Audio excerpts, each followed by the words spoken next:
دیکھیے افسوس نہیں ہوتا کہ آپ لوگوں نے اتنی جدوجہد کر کے یہ ملک حاصل کیا اور آج کا نوجوان ہی یہاں سے بھاگنے کی کوشش کر رہا ہے؟ ہم نے نوجوان کو پڑھنے ہی نہیں دیا کہ ہمارے باپ دادا کن حالات میں زندگی گزارتے ہیں۔ تحریک پاکستان کی کچھ ایسی یادیں جو آپ ہمارے ساتھ شیئر کرنا چاہیں؟ اور اس زمانے میں مسلمان ہونا مار کھانے کی نشانی تھی۔ ہیرو تو ہم نہیں، ہم تو اس وطن کی سرزمین کی مٹی کا ایک ذرہ ہے۔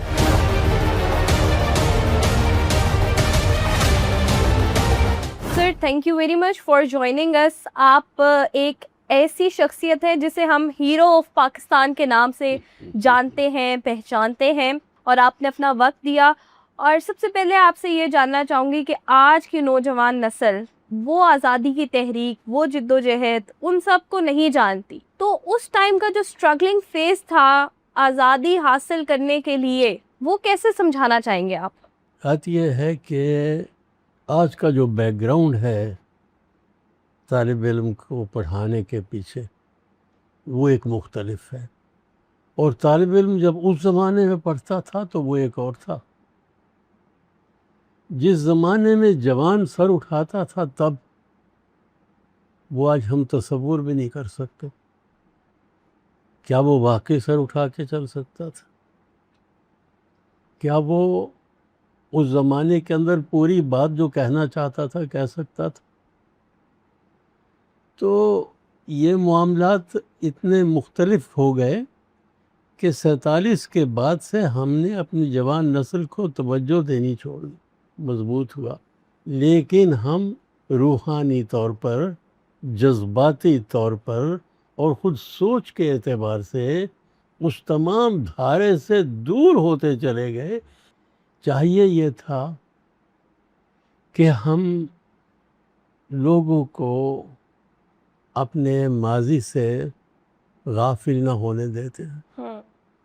چاہیے یہ تھا کہ جس پس منظر میں، جس بیک گراؤنڈ میں پاکستان مانگنا لازمی ہو گیا تھا، اس کو نوجوان نسل کے سامنے ہمیشہ رکھتے کہ یہ حالات تھے جن کے اندر سوائے اس کے کہ اپنا ایک خطہ ملک مل جاتا اور کوئی صورت آبرومند طریقے سے جینے کی نہیں تھی۔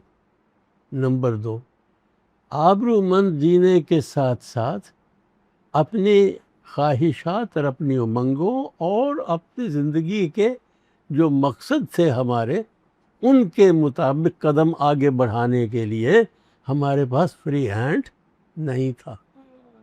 تو یہ چیزیں ہمیں چاہیے تھا کہ ہم نوجوان کو آگے تک بتاتے جاتے، لیکن 58 کے بعد جب جمہوریتی ملک سے رخصت ہو گئی تو اس کے بعد حکمران کو سب سے پہلا سوال یہ ہوتا تھا کہ اب کوئی دوسری حکومت میرا تختہ الٹنے کے لیے نہ آ جائے۔ تو پہلی پرائرٹی حاکم کے سامنے اپنے ڈیفنس کی، اپنی پرزرویشن کی تھی۔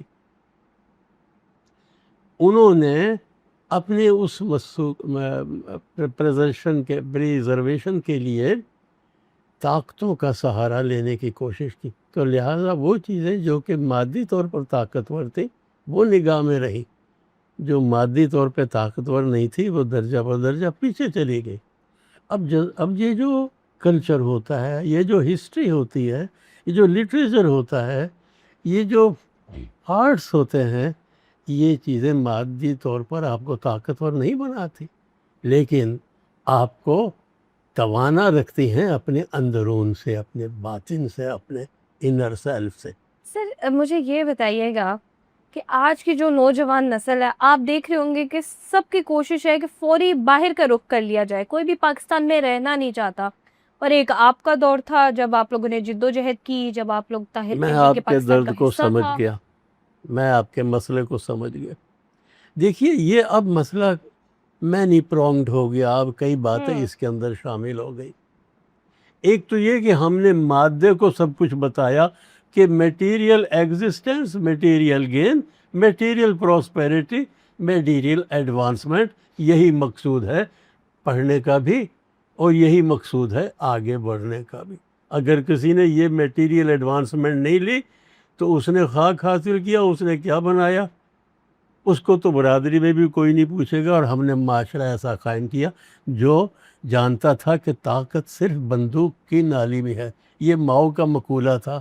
اس زمانے میں اس نے بڑا کام کیا چین میں، جب چین کو قدموں پر کھڑا ہونا تھا، لیکن ہم نے اس کو دیر سے سنا اور یاد بہت پکا کر لیا۔ تو طاقت جو ہے وہ روحانی طاقت بھی ہوتی ہے، وہ اخلاقی طاقت بھی ہوتی ہے، اور وہ کرداری طاقت بھی ہوتی ہے۔ ہم مسلمانوں سے بہتر کون جانتا تھا جن کی تاریخ میں یہ باتیں مثال کے طور پر بھی موجود تھیں، اور جن کے احکامات میں بھی یہ باتیں تھیں۔ اب بات یہ ہوئی کہ آج کا نوجوان باہر کیوں جاتا ہے؟ دیکھیے کئی لاکھ روپے وہ لگا کے جاتا ہے، ایسے ہی نہیں جاتا۔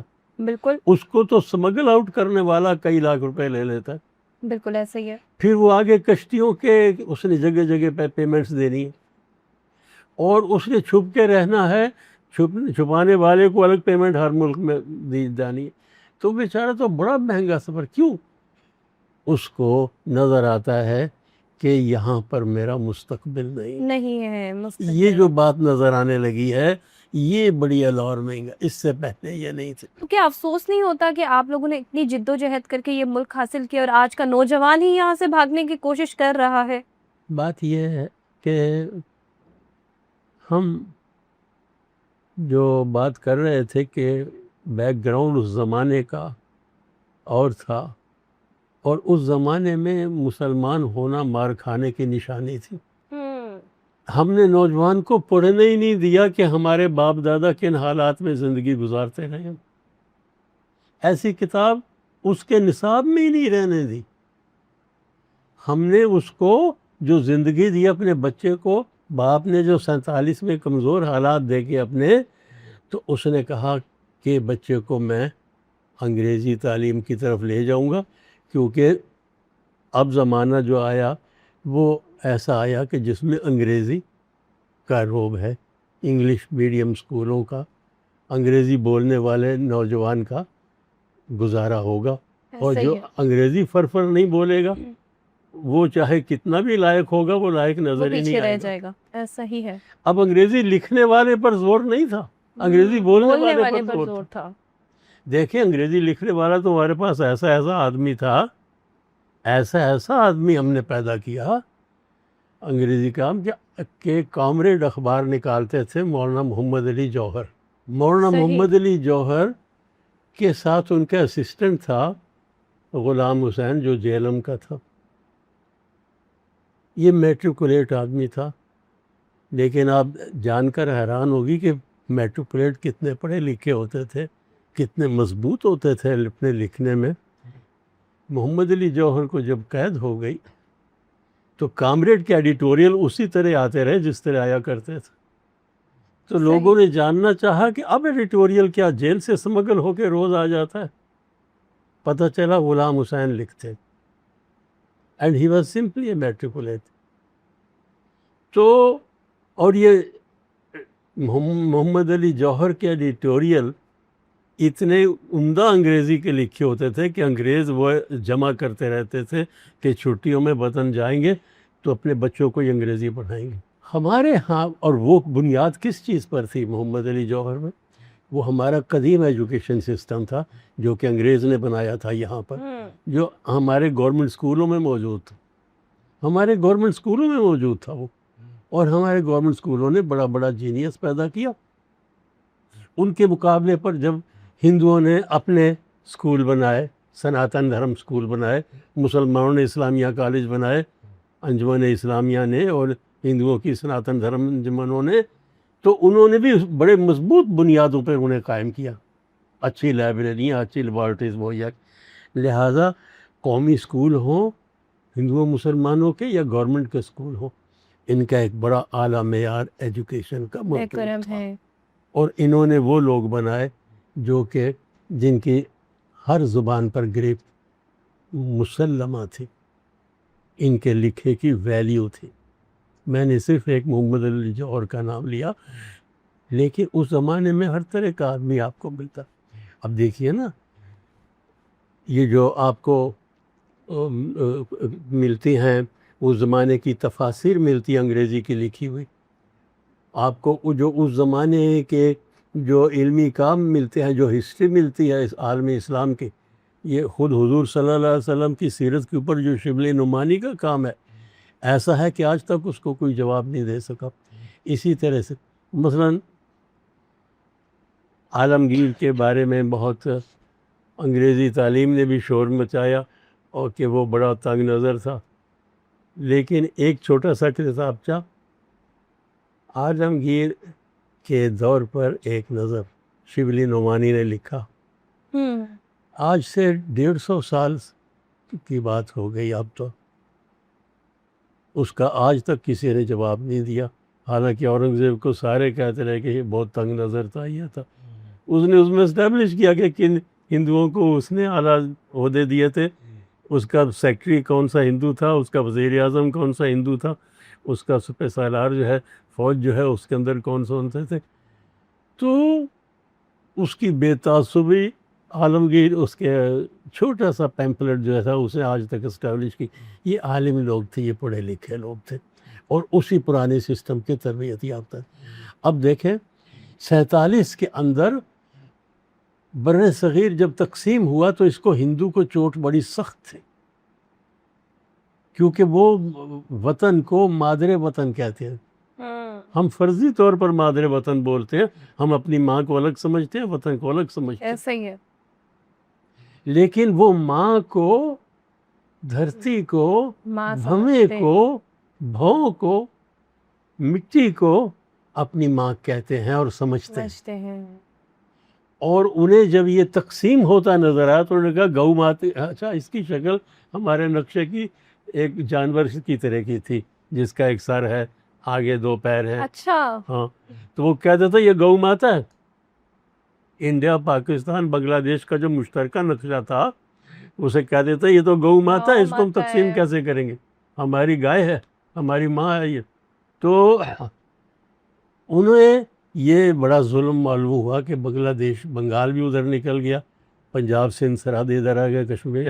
یہ تو آج پہلی دفعہ ہم نے سنا ہے کہ نقشہ ایسا تھا، ہاں، ہمارا جو مشترکہ سے بڑا ایزی تھا وہ نقشہ، اب بھی ہم اس طرح ڈرا کر سکتے ہیں جب بچپن میں کیا کرتے تھے، سمجھے؟ تو اب جب اس میں شمال الگ ہو گیا پاکستان کے حوالے سے اور ادھر سے مشرق میں بنگال الگ ہو گیا پاکستان کے ایک حصے کے حوالے، تو انہیں بڑی تکلیف ہوئی اور انہوں نے اس پر بارڈر نامی جیسی مہلک فلم بنائی، کبھی دیکھیے گا یہ فلم بارڈر، آج بھی موجود ہوگی، پاکستان آج تک اس کے مقابلے پر جواب دینے کی ضرورت ہی نہیں سمجھی۔ ایک تو ہم ویسے ہی ان لڑائیوں میں نہیں اترنا چاہتے تھے، مسلمان تنگ نظری عموماً نہیں کرتا، عموماً تنگ نظری، ویسے تو بڑا بڑا بگٹ آپ کو یہاں ملے گا جو کہ کوئی پچھلے زمانوں کی باتیں کرے گا اور آج کے زمانے کے بارے میں سوچے گا بھی نہیں، لیکن عموماً ہمارے ہاں لوگ بگٹ نہیں ہوتے، تنگ نظر نہیں ہوتے، سمجھتی؟ تو ایک تو اس دل کی فراخی مسلمان کے اندر ہے تو اس سے پرواہ نہیں، دوسرے ہمارے ہاں یہ خیال رہا ہی نہیں کہ پاکستان کو بھی ڈیفینڈ کرنا ہے، we never defended it literally intellectually، میں اس کی بات کر رہا ہوں، میں انٹلیکچوئل ڈیفینس کی بات کر رہا ہوں، 47 میں ہمیں انٹلیکچوئل ڈیفینس کرنا چاہیے تھا۔ انہوں نے کہا جی دیکھو ہمارے وطن کو کاٹ دیا گیا، ہماری نہریں بٹ گئی، ہمارے دریا بٹ گئے، ہماری زمین کی بٹ گئی، ہمارا تو سب کچھ بٹ گیا، ہم برباد ہو گئے، ہماری تو ماں تھی جو کہ جاتی رہی ہمارے ہاتھ سے اور اسے کاٹ کے رکھ دیا گیا۔ اب انہوں نے جو فلمیں بنائی پاکستان کے خلاف، میں کافی دیر کے بعد انڈیا گیا تو اس زمانے میں بھی میں نے وہاں ایک ناول دیکھا جس کا نام تھا کتنے پاکستان، اور اس کو بہترین ادب کا انعام ملا ہوا تھا۔ اس ناول کو کسی ناولسٹ نے نہیں لکھا ہوا تھا، ایک اخبار نویس نے لکھا ہوا تھا۔ اس نے کیا کیا، 47 سے وہ ٹکڑے اخبار کے جمع کرتا رہا جس میں مسلمان پاکستان کے اندر مسلمانوں سے لڑے ہیں، یا زبان کے اوپر مشرقی پاکستان میں فساد ہو گیا، ہر ایسا واقعہ جو کہ نیگیٹو پاکستان کا امپریشن دے سکتا تھا وہ اخبار نویس جمع کرتا رہا۔ ان کا اس نے ایک مونتاژ بنایا اور کتاب چھاپی. اس مونتاج کو اس نے ایک لو سٹوری پیچھے چلا دی, ایک ناول کی شکل دے دی. کتنے اس کو پاکستان بیسٹ لٹریچر کا ایوارڈ دیا گیا. جس زمانے میں انڈیا گیا ہوں, یہ کوئی بات 80s کی ہے. تو انہوں نے تھیم کیا تھی کہ تم کتنے پاکستان بناؤ گے, بناتے جاؤ, ہم انڈیا جاؤ. محبت تقسیم کرنے والے ہیں, ہم انڈیا والے محبت تقسیم کرتے رہیں گے, ساری دنیا کو سینے سے لگائیں گے. اس طرح کی بناوٹی باتیں جو میٹھی میٹھی ہیں, یہ ان کے پروپیگنڈے کی بنیاد تھی. دیکھیے کیا چیز تھی. قرۃ العین حیدر آخر یہاں پر ہمارے پاس تھی. قرۃ العین حیدر جس نے آگ کا دریا لکھا پارٹیشن کے اوپر, یادگار ناول, وہ بھی ہمارے پاس سے چلے گی. جبکہ قرۃ کا ابو جو تھے سجاد حیدر یلدرم, وہ پاکستان کے ان سٹالورٹس میں تھے جو کہ تقسیم کے لیے سب سے اونچا ہاتھ کھڑا کرنے والے تھے. بالکل. ہم نے اپنے لوگ ہمارے ڈسگسٹ ہوئے, ڈسگرنٹل ہوئے, ہم لوگ ہمارے نقطۂ نظر کو ہمارے اپنے لوگ نہیں سمجھ.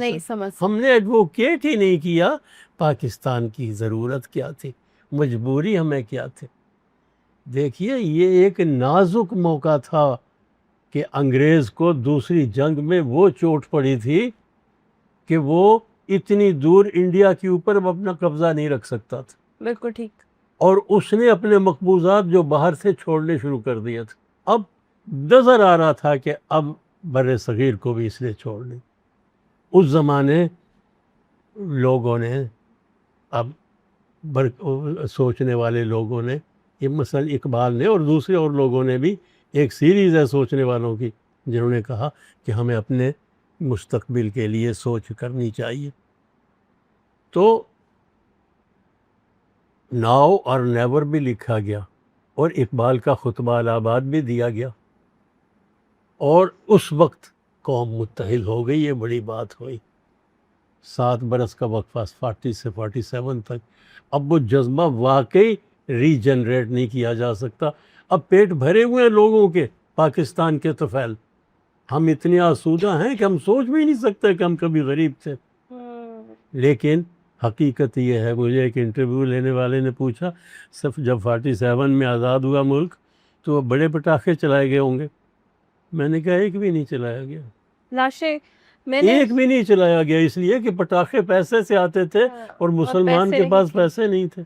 تو مسلمان کے پاس پیسے نہیں تھے, ایک بھی ہم نے پٹاخہ چلانا ضروری نہیں سمجھا. وہ پیاس کا دور, اور جب آپ لوگ وہاں سے مائیگریٹ ہو کے آتے ہیں پاکستان, ہاں, اور رستے میں لوٹے جاتے ہیں اور قتل کیے جاتے ہیں. وہ کیفیت کیسی تھی؟ عورتیں اٹھا لی گئی ہماری 90,000 سے اوپر, سمجھے.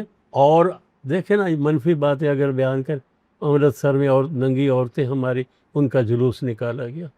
وہ غریب عورتیں جو کام کرتی تھی سکھوں کے گھروں میں, ہندوؤں کے گھروں میں, امرتسر کے اندر, جلندھر کے اندر, ان کام کرنے والی مزدور پیشہ عورتوں کو عریاں کیا گیا اور ان کے جسمانی اعضاء کے ڈھیر لگائے گئے مارکیٹ کے اندر. ہمارے ساتھ تو بہت کچھ ہوا. تو ہم نے لوگوں کو ایجوکیٹ نہیں کیا اپنی محرومی کے بارے میں. دیکھیے جب تقسیم ہوئی ہے اس وقت بھی بہت کچھ ہوا. مانتے نہیں تھے, کانگریس نہیں مانتی تھی تقسیم کو, لیکن پھر یہ ہوا کہ جب انہیں معلوم ہوا کہ الیکشن میں مسلمان تو ووٹ ڈال چکے ہیں پاکستان کے نام پر اور جیت گئے ہیں, مسلم لیگ جیت گئی ہے, ان کو تو اب ویسٹرن ڈیموکریسی کے اصول کے مطابق ان کے مانگ پوری کرنی پڑے گی, اور انگریز کو لازم ہو جائے گا کہ اب تو پاکستان بننا ہی بننا, کیونکہ الیکشن میں ووٹ پاکستان کو اس نے, قائد اعظم نے اپنا مقدمہ بنایا تھا کہ اگر پاکستان چاہتے ہو تو مسلم لیگ کے کینڈیڈیٹ کو ووٹ دو, اور مسلمان نے دیا. پروونسز میں بھی, سینٹرل لیجسلیٹو اسمبلی کے لیے بھی, لیجسلیٹو اسمبلی کہا جاتا تھا. تو اب ناممکن ہو گیا انکار کرنا پاکستان. انگریز نے بڑی کوشش کی پاکستان بننے سے روک دیا جائے, اس لیے کہ اس کو نظر آتا تھا کہ روس کی ایڈوانسمنٹ ہو سکتی ہے انڈیا کے اوپر, پاکستان کے اوپر, اس سارے کو روس اپنے ماتحت کر سکتا ہے. چین کی ایڈوانسمنٹ ہو سکتی ہے, یہ دونوں کو کمیونسٹ ملک ہے. تو ان دونوں کو روکنے کے لیے پاکستان, بنگلہ دیش, انڈیا, یہ الگ الگ نہیں بننے چاہیے, یہ ایک ہی بلورک رہنا چاہیے ویسٹرن ڈیموکریسی کا. انہیں بڑی امیدیں تھی اس خطے کی آزادی سے. اب الیکشن جیت تو گئی تھی مسلم لیگ، لیکن اب وہ ماننے سے انکاری. کبھی وہ ایک کمیشن بھیجتے تھے قائد اعظم کو اور مسلم لیگ کو راضی کرنے کے لیے، کبھی وہ دوسرا بھیجتے تھے، کمیشن بھیجتے تھے. سمجھو. کبھی گولڈ میں اس کانفرنس کراتے تھے کہ آئیں لوگ بیٹھ جائیں اور کوئی پاکستان کے علاوہ اگر کوئی اور بات ہو سکتی ہے تو اس کے اوپر صلح کر لیں. اب ہم لوگوں نے، ہمیں واجب تھا کہ ہم بتاتے ہیں کہ وہ جن کے ساتھ ہمارے بزرگ کئی 100 سال سے رہتے چلے آ رہے تھے، کیا ہو گیا تھا کہ ہم ان کے ساتھ نہیں رہ سکے. کبھی قدرت اللہ شہاب کی سوانح حیات جو ہے اس کا کوئی پورشن کتنے کورسز میں لگا ہوتا، تو کبھی لوگوں کو پتہ ہوتا. ہاں کبھی لوگوں کو پتہ چلتا کہ کس طرح مسلمانوں کا عزت بھی محفوظ نہیں تھی اور مسلمانوں کی تعلیم کے بھی ویوستھا نہیں بنتے تھے. مسلمان 10ویں سے آگے نہیں جا پاتا تھا، حالانکہ انگریز نے کالج ایجوکیشن مہنگی نہیں رکھی تھی، لیکن مسلمان بیچارہ تو یا مزدور ہوتا تھا یا چوکی دار ہوتا تھا یا لکڑیاں کاٹ کے گزارا کرتا تھا یا دہاڑی دار ہوتا تھا یا شملے اور مسوری میں اور دارجلنگ میں انگریز اور ہندو سکھ آتے تھے چھٹیوں کے دوران تو یہ ان کے بچوں کو اپنے گھوڑے پر سیر کراتا تھا، یا کراچی کے اندر گھوڑے کے اوپر بٹھا کر ان کے لڑکیوں کو ساحل سمندر پر پھراتا تھا. مسلمان تو یہ کام کرتا تھا. تحریک پاکستان کی کچھ ایسی یادیں جو آپ ہمارے ساتھ شیئر کرنا چاہیں کہ کیا کچھ ہوا اور سب سے خوبصورت یاد کیا تھی؟ یاد، اللہ سلامت رکھے پاکستان کو، پاکستان کو ہمیشہ یاد رہنا چاہیے. تو یہ تو ہمارے پاس موجود ہے، یہ تو ہمارے یادوں میں زندہ رہے گا ہمیشہ. تو خوبصورت ایک بات نہیں ہے پاکستان کی، تو ایک ایک چیز نے ہمیں اپنے مضبوطی عطا کی ہے، ہمارے قدم کو زمین پر ٹکایا ہے، ہمیں سر اٹھانے کے قابل بنایا ہے، ہمیں تعلیم اور ہر طرح کی تعلیم حاصل کرنے کا، کاروبار اور ہر کاروبار میں جانے کا موقع عطا کیا، عہدہ اور ہر عہدے پر پہنچنے کا موقع دیا. تو یہ جو چیزیں ہیں یہ ہمیشہ ہمیں حوصلہ دیے رکھیں گی. ہمیں اس سے اب اس قدیم زمانے کے اندر جب جو باتیں خود ہندو اور سکھ کے اندر جو ایمان اور انصاف رکھنے والے لوگ تھے خود وہ تسلیم کرتے تھے. مثلا آپ یہ ہمارے ہاں ایک دانشور تھے، انہوں نے ہندو سے وہ مسلم ہو گئے تھے اور انہوں نے مسلمانوں کی بدحالی کے اوپر ایک بڑی یادگار کتاب لکھی، اس کا اردو ترجمہ بھی ہو گیا. انہوں نے بتایا کہ کس طرح ہمارے ہاں مسلمان اٹھ نہیں سکتا، ترقی کر نہیں سکتا. ہمیں چاہیے تھا کہ اس کو بھی لوگوں کی نوجوانوں کی تعلیم کے اندر شامل کرتے، سمجھے. ہمیں چاہیے یہ تھا.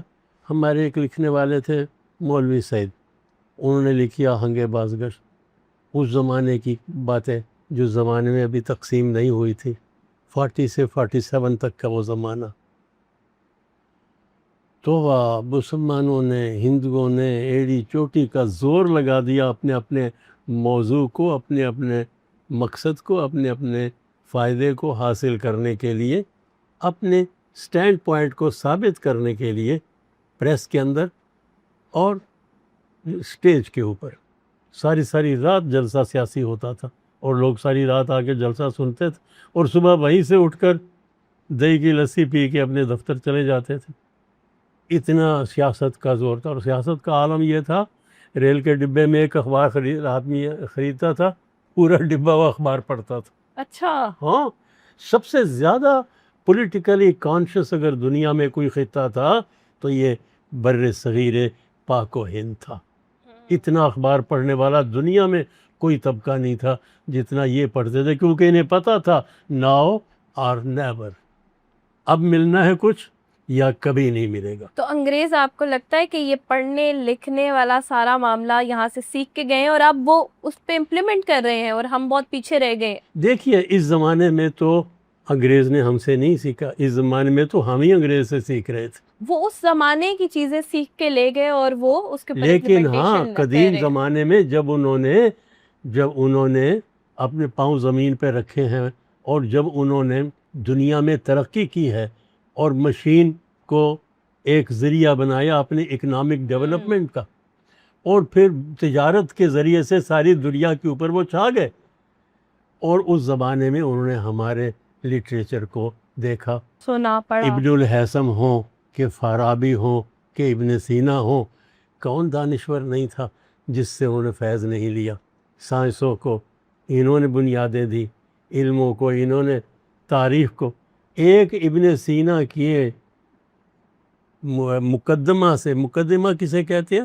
جس سے آپ پریفیس کہتے ہیں انگریزی میں. بالکل. اس نے دنیا کی تاریخ لکھی ابو علی سینا نے، اور اس کا پریفیس لکھا. اس پریفیس سے 11 سوشل سائنسز نکلتی ہیں اس زمانے میں. 11 سوشل سائنس. 11 سوشل سائنسز، جس میں اکنامکس ہے، پولیٹیکل سائنس ہے، سوشیالوجی ہے، ہسٹری ہے، کلچر ہے، ریلیجن ہے، فلاسفی ہے. یعنی سوشل سائنسز 11 جو ساری بڑی بڑی ہیں اس مقدمہ ابن خلدون سے نکلتی ہیں. اور ابن خلدون آپ آج نام سنتے ہوں گے کئی جگہوں پر، اسکولوں کے نام لوگوں نے رکھے، ان کے تو فرشتوں کو پتہ نہیں ابن خلدون کیا تھا. تو ہم اقبال اسی لیے تو کہتے تھے، اور یہ جو اقبال کا وجود ہے اس کی شاعری نے تو کمال کر دیا. اور پھر اس زمانے میں قدرت پاکستان بنانا چاہتی تھی.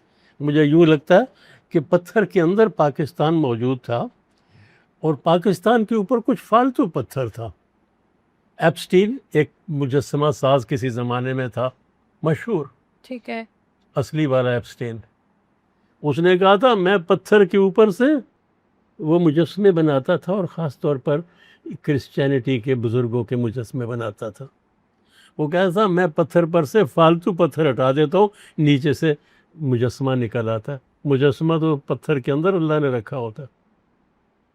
تو پاکستان تاریخ کے اندر چھپا ہوا تھا، تاریخ کے اوپر ہٹایا گیا، وہ ہٹ گیا. مجھے ہٹایا گیا جب قائد اعظم اور مسلم لیگ نے کام کیا، وہ پتھر اوپر سے فالتو ہٹا دیا گیا. اب ہم لوگوں نے اپنی جوانی کے اندر جو ناول پڑھے وہ مسلم رنیساں کے ناول تھے.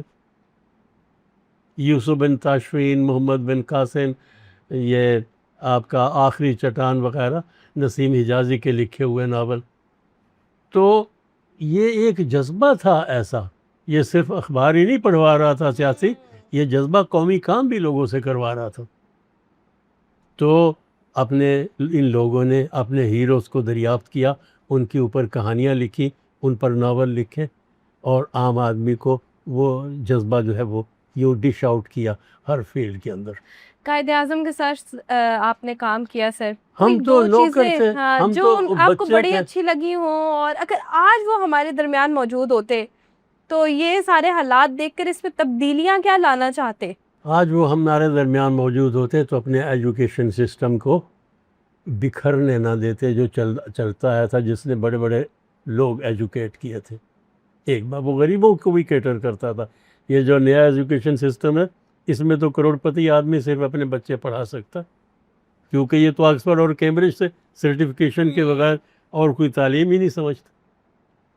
تو وہ جو تھا وہ ایسا مضبوط سسٹم تھا. آپ کو معلوم ہے ہماری ڈگری آکسفورڈ اور کیمبرج کے برابر تھی، پتہ ہے آپ کو؟ بالکل. آپ کو یقین نہیں ہوگا اس پر. کب تک تھی؟ پاکستان بننے تک تھی، پاکستان بننے کے بعد بھی تھی. اچھا. ہاں، تو وہ تو ہمیں معاف نہیں کرتا ہندوستان تو کبھی بھی. ہم ہیں جو کشمیر ہمارا وہ کھا گیا، وادی کشمیر جس کے اندر تمام نعمتیں ہیں وہ اس نے ہڑپ کر لی جھوٹے وعدے کر کے، اور ہم چپ کر کے بیٹھ گئے. اور پھر باقی ماندہ کشمیر میں سے جو پانی آ رہا ہے تو وہ کہتا ہے اس کا وزیر اعظم کہ ہم یہ دریاؤں کا رخ موڑ دیں گے، پانی نہیں تمہاری طرف آنے دیں گے. تو ان کے اندر یہ ہمت تو ہونی تھی، کیونکہ انہوں نے دفعہ 370 جب انہوں نے دستور میں سے ختم کی جو کہ کشمیر کو اسپیشل سٹیٹس دیتی تھی، تو بھی ہم نے کچھ نہیں کیا. خاموشی اختیار What did we do؟ ہم نے کچھ نہیں کیا. کیوں یہ خاموشی کیوں رہتی ہے ہمیشہ؟ اس لیے کہ ہمیں اپنے موقف کے اوپر آج وہ سرکاری طور پر دردمندانہ یقین ہے ہی نہیں جو 47 میں تھا. اب ہمیں مالی طور پر بہت کچھ مل گیا ہے، قائد اعظم کے دور کی ایسی کوئی چیزیں جو آپ کو ان کی بڑی پسند ہو کہ یہ جذبہ ہے ان کے اندر اور یہ ضرور ہمیں جس طرح سے انہوں نے جد و جہد کی اور آپ لوگوں نے مل کے کی کچھ یادیں؟ دیکھیے وہ جذبہ اب بھی ہمارے اندر جاگتا ہے کبھی کبھی کئی جگہوں پر. آپ اپنے ملک میں آپ مثال دیکھتی رہتی ہوں گی کئی موقعوں کے اوپر وہ جذبہ، لیکن وہ بے ہنگم ہوتا ہے، غیر مرتب ہوتا ہے، چند لمحوں کا ہوتا ہے. ہاں کبھی وہ ایک علاقے میں ظاہر ہوا، کبھی وہ کسی ایک چھوٹے سے سوال پر ظاہر ہوا، کبھی وہ کسی مسکنسیپشن کے اوپر پروپیگنڈے کے طور پر لوگوں نے اٹھائی بات اور اس میں وہ جذبہ عوام کا استعمال ہو گیا.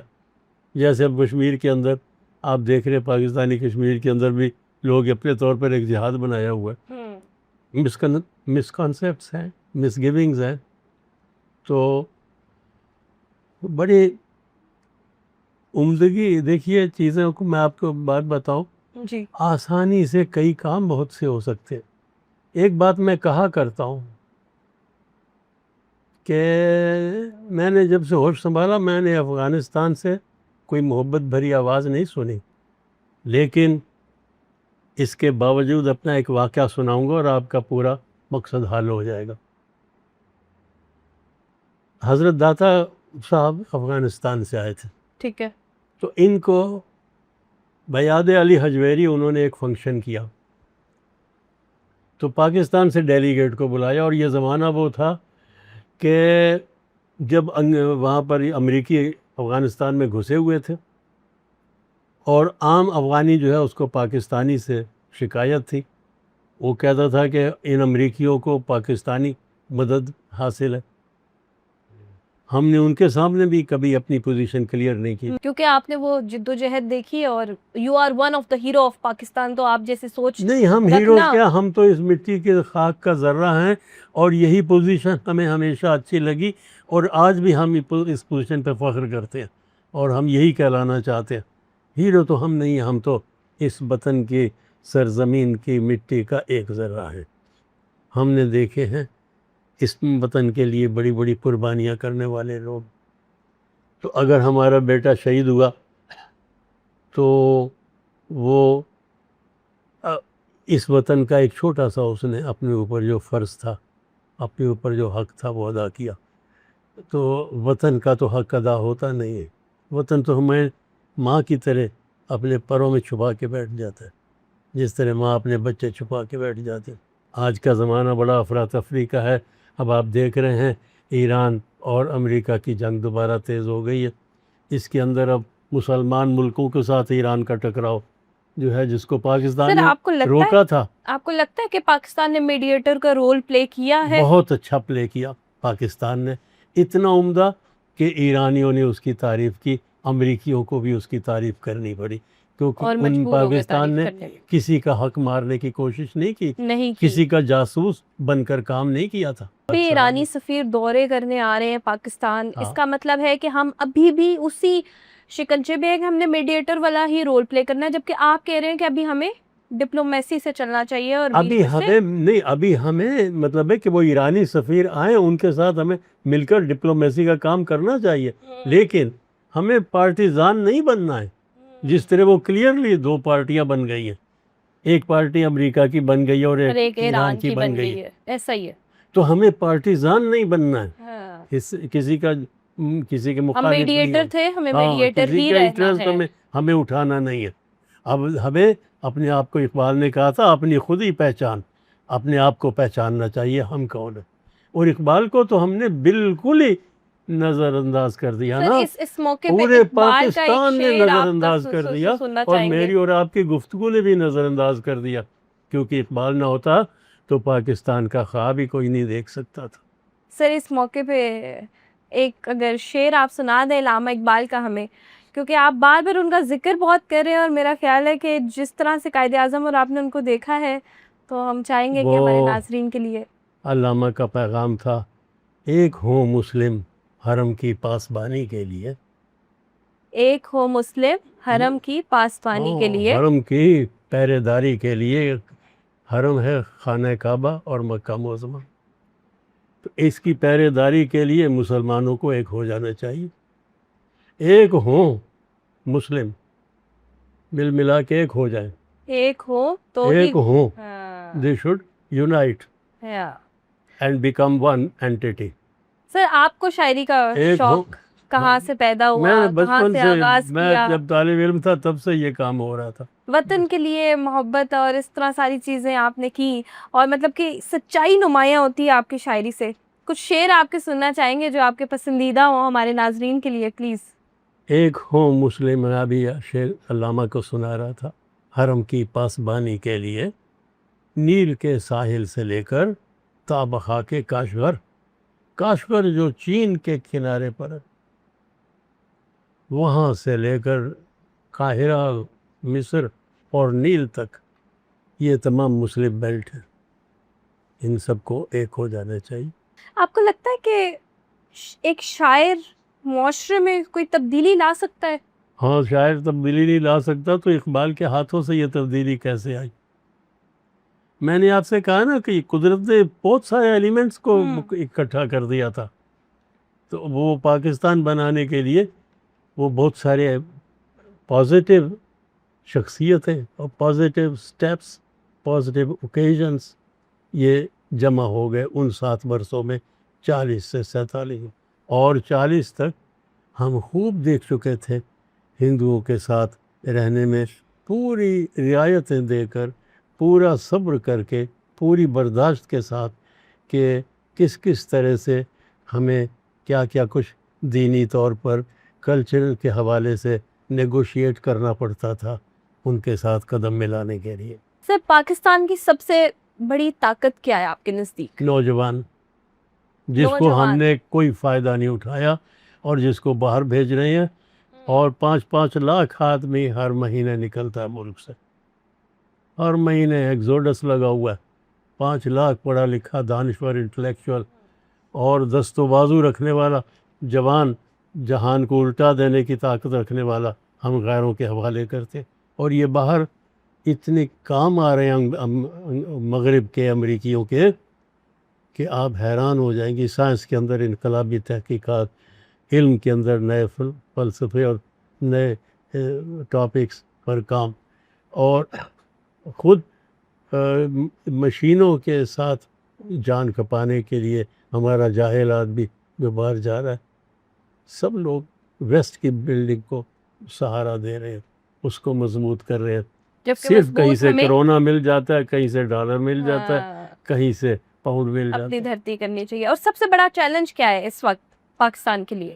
اپنے لوگوں کو اکٹھا کرنا، پاکستانیوں کو اکٹھا کرنا، پاکستان میں پاکستانیوں کو اکٹھا کرنا، پاکستانیوں کو اکٹھا کرنا چیلنج ہے سب سے بڑا. کہ ہم نظر آئے کہ ہم پنجابی، سندھی، بلوچ، افغانی، کشمیری، یہ سب ایک مٹھی ہیں. لیاقت علی خان نے 48 میں یوں مٹھی دکھائی تھی، اس نے کہا تھا تم نے ہمارا نہری پانی روک لیا. انہوں نے پانی روک لیا تھا 48 میں، پاکستان بننے سے اگلے سال ہی نہرو نے پانی روک لیا تھا پاکستانی. تو لیاقت علی نے تقریر میں کہا تھا دیکھو یہ ہے بنگال، پنجاب، بلوچستان، سندھ، کشمیر، اور یہ ملے تو یہ مٹھی بن جاتی ہے. تو یاد رکھنا یہ مکہ پڑے گا ایک ہی، تمہارے لیے کافی ہو جائے گا. تو اس کے اوپر انہوں نے فوجیں بارڈر سے واپس بلا لی تھی. تو ایک شاعر میری طرح کا، ایک استاد میری طرح کا، قوم کو کتنا تبدیل کر لے گا؟ پاکستان کے عصری کام ہے حب وطن اور باہمی اعتماد. ہم باہمی طور پر متحد ہو جائیں، ہم سب ایک ہو جائیں، سب ایک ہو جائیں، ہم آپس میں ایک دوسرے کو دشمن نہ ہوں. کوئی ہمارے گورنمنٹ کو برا کہنے والا ہم میں نہ ہو، اور کوئی ہماری گورنمنٹ کسی کو برا کہنے کا کام نہ کرے. ہم سب ایک ہو جائیں، یہ ہے ہمارا پیغام. ہم سب کو ایک ہونا ہوگا تاکہ ہم یہ ہے ہمارا پیغام، دنیا سے لڑ سکیں. تو اب نوجوان ہمارا جو ہے وہ کہتا ہے کہ نوکریاں تو یہاں انگریزی پڑھنے والوں کو مل جائیں گی، تو میں اگر بی اے کر بھی لوں گا، ایم اے کر بھی لوں گا، تو کیا ہی فائدہ، لوں گا؟ تو میں باہر چلا جاتا ہوں. کیوں نہ باہر جا کے جتنے برس میں ایم اے کرنا ہے اتنے برس میں 4 پیسے لے آؤں، بہنوں کی شادی بھی ہو جائے گی، زمین بھی جو بیچ کے جا رہا ہوں دوبارہ خرید لوں گا، گھر میں گاؤں بھی میں مکان بھی بن جائے گا، بابے کا علاج بھی ہو جائے گا. بالکل ایسے ہی ایسے بالکل آخر میں ہم آپ سے ایک ریپڈ فائر راؤنڈ کرنا چاہیں گے، ایک ایک لفظ میں ہم چاہتے ہیں کہ آپ جواب دیں۔ قائد اعظم، حقیقی رہنما، پاکستان، اللہ کی پسند، آزادی، ایک نعمت، نوجوان، حقیقی سرمایہ، تعلیم، ترقی کی راہ، شاعری، خود شناسی کی ایک منزل، قلم، قلم توانائی، انرجی، امید، زندہ رہنے کا وسیلہ، محبت، محبت وہ ہے جو کہ دنیا کے ساری کو جوڑنے والا کام کرتی ہے۔ تو شاعر کہتا ہے کہ میری محبت نے دنیا کو جوڑ رکھا ہے، ورنہ جگ پروا کا جھونکا، دیپ کی لو ساگر کا جھاگ۔ پریت کے بل پر ہم نے اس کو اب تک سادھے رکھا ہے، محبت کے زور سے ہم نے اس کو جوڑا ہوا ہے، ورنہ دنیا کیا ہے، جگ کیا ہے، ورنہ جگ پروا کا جھونکا، ہوا کی ایک لہر جو نکل جاتی ہے آ کے، دیپ کی لو، دیے کی لو جو یوں ٹمٹماتی رہتی ہے، کسی وقت بجھ جائے گی۔ دنیا ہوا کا جھونکا ہے، دیے کی ڈگمگاتی ہوئی لو ہے، ساگر کا جھاگ، سمندر کا جھاگ ہے جو کہ کسی بھی وقت بیٹھ جاتا ہے۔